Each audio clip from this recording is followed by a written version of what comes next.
ननंद की प्यारी भाभी। एक शिक्षाप्रद कहानी। लड़के वाले मेरी ननंद को देखकर जा चुके थे। उनके चेहरे से हमेशा की तरह नकारात्मक प्रतिक्रिया देखने को मिली थी। कोई कमी नहीं थी उनमें। पढ़ी लिखी, कमाऊ, अच्छी कदकाठी की, नैन नक्श भी अच्छे ही कहे जाएंगे। रंग ही तो सांवला है।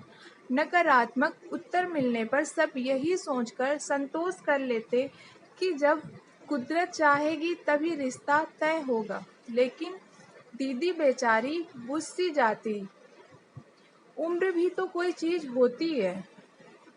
इस मई को दीदी पूरी 30 की हो चुकी हैं। जो जो उम्र बढ़ेगी तो रिश्ता मिलना और कठिन हो जाएगा। सोच सोचकर मेरे सास ससुर को रात रात भर नींद नहीं आती थी। लेकिन जिससे भी तो संबंध नहीं जोड़ा जा सकता ना, कम से कम मानसिक स्तर तो मिलना ही चाहिए। एक रंग सांवले रंग के कारण उसे विवाह करके कुएं में तो नहीं धकेल सकते।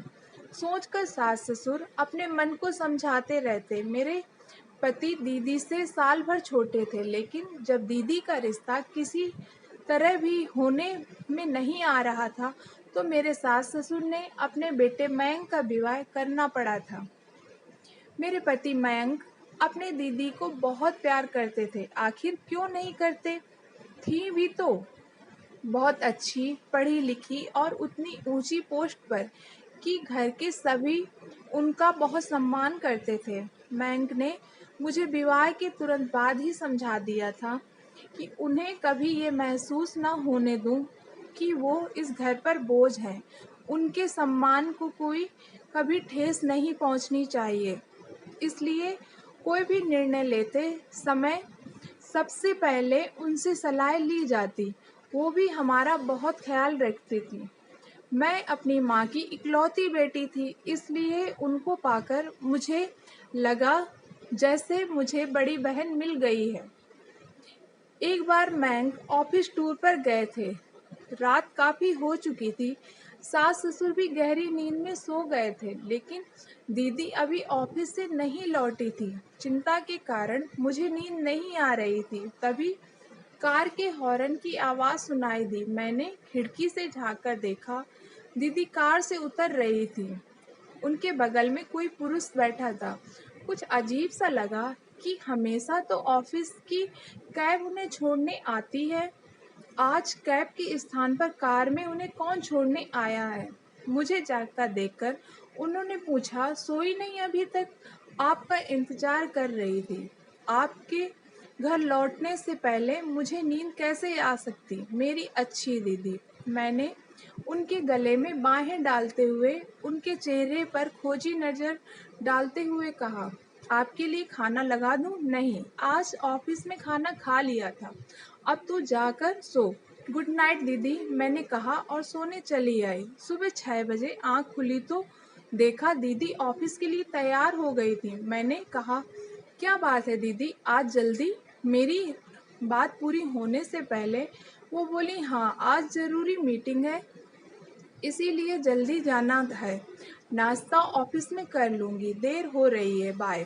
मेरे बोलने से पहले वो तीर की तरह घर से निकल गई। बाहर जाकर देखा वही गाड़ी थी। इससे पहले कि ड्राइवर को पहचानूं वो फुर्र से निकल गई। रात को वही व्यक्ति दीदी को छोड़ने आया। आज उसकी शक्ल में थोड़ी सी झलक देखने को मिली थी, क्योंकि मैं पहले से ही घात लगाए बैठी थी। सास ससुर ने जब देर से आने का कारण पूछा तो बिना रुके अपने कमरे की ओर जाते हुए थके स्वर से बोली, ऑफिस में मीटिंग थी, थक गई हूँ, सोने जा रही हूँ। आजकल क्या हो गया है इस लड़की को, बिना खाए सो जाती है। छोड़ दे ऐसी नौकरी, हमें नहीं चाहिए, ना खाने का ठिकाना न सोने का। माँ बड़बड़ाने लगी तो मैंने उन्हें शांत कराया कि चिंता ना करें, मैं उनके खाना उनके कमरे में पहुंचा दूंगी, वो निश्चित होकर सो जाएं।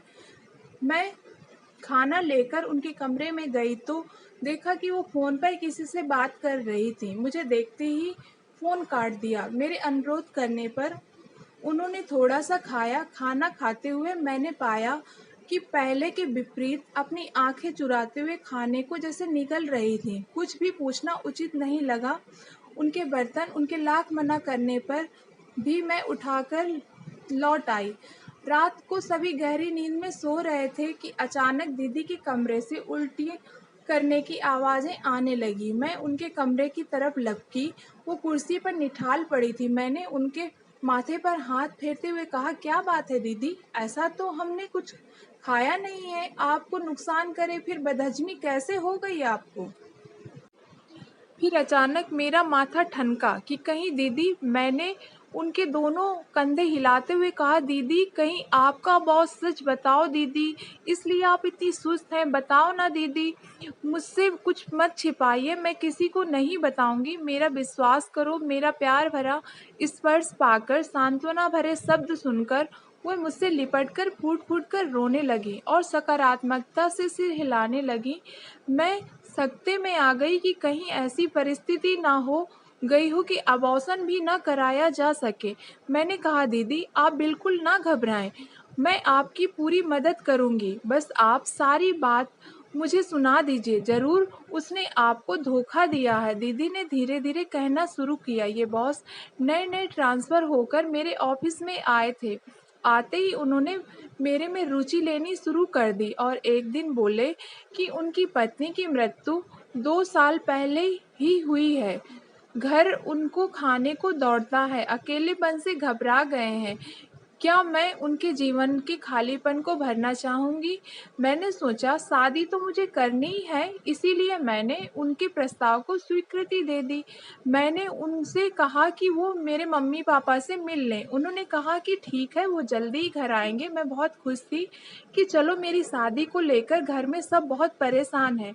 सब उनसे मिलकर बहुत खुश होंगे। एक दिन उन्होंने मुझे अपने घर पर आमंत्रित किया कि शादी से पहले मैं उनके घर तो देख लूँ जिसमें मुझे भविष्य में रहना है। मैं उनकी बातों में आ गई और मैं उनके साथ घर चली गई। वहाँ पर उनके चेहरे से उनका बनावटी मुखौटा उतर गया। उन्होंने मेरे साथ बलात्कार किया और धमकी दे दी कि यदि मैंने किसी को बताया तो उनके कैमरे में मेरे ऐसे फ़ोटो हैं जिन्हें देखकर मैं किसी को मुँह दिखाने लायक नहीं रहूँगी। होश में आने के बाद जब मैंने पूरे कमरे में नज़र दौड़ाई तो मुझे पल भर की देर ये नहीं समझने में लगी कि वो शादीशुदा हैं। उस समय उसकी पत्नी कहीं गई हुई होगी। मैं क्या करती? बदनामी के डर से मुँह बंद कर रखा था। मैं लूट गई, अब क्या करूँ?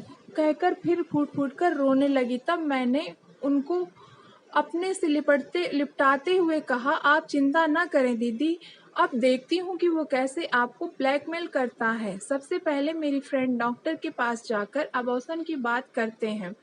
उसके बाद आपके बॉस से निपटेंगे। आपकी तो कोई गलती ही नहीं है, आप डर रही थीं, इसी का फ़ायदा तो वो उठा रहा था।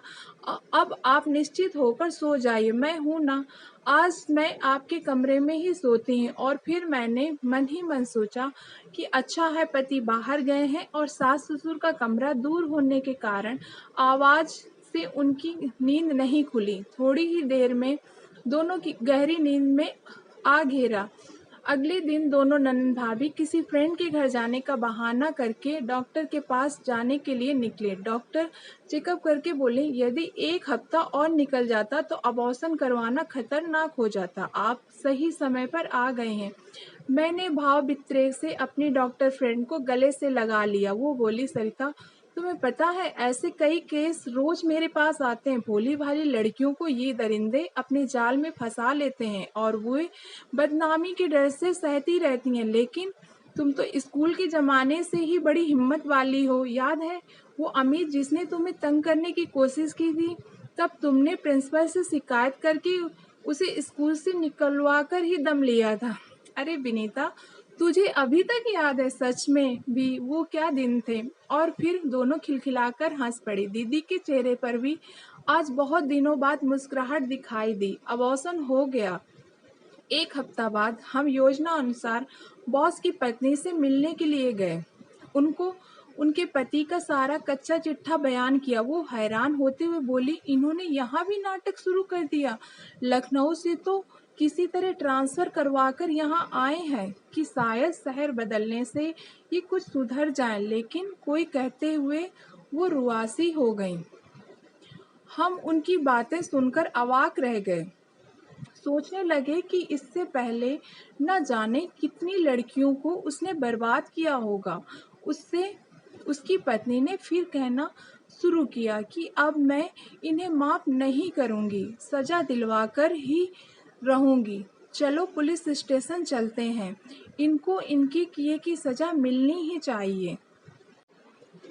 उसकी पत्नी के साथ पुलिस को लेकर हम बॉस के पास उनके ऑफिस पहुंच गए। पुलिस को और हम सबको देखकर वो हक्का बक्का रह गया।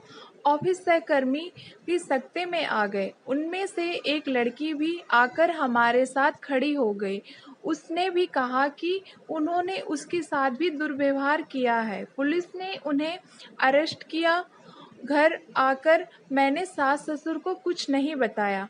पति से भी अबॉर्शन वाली बात तो छुपा ली, मगर ये बता दिया कि वो दीदी को बहुत परेशान करता था। सुनते ही उन्होंने मेरा माथा चूम लिया और बोले, वाह!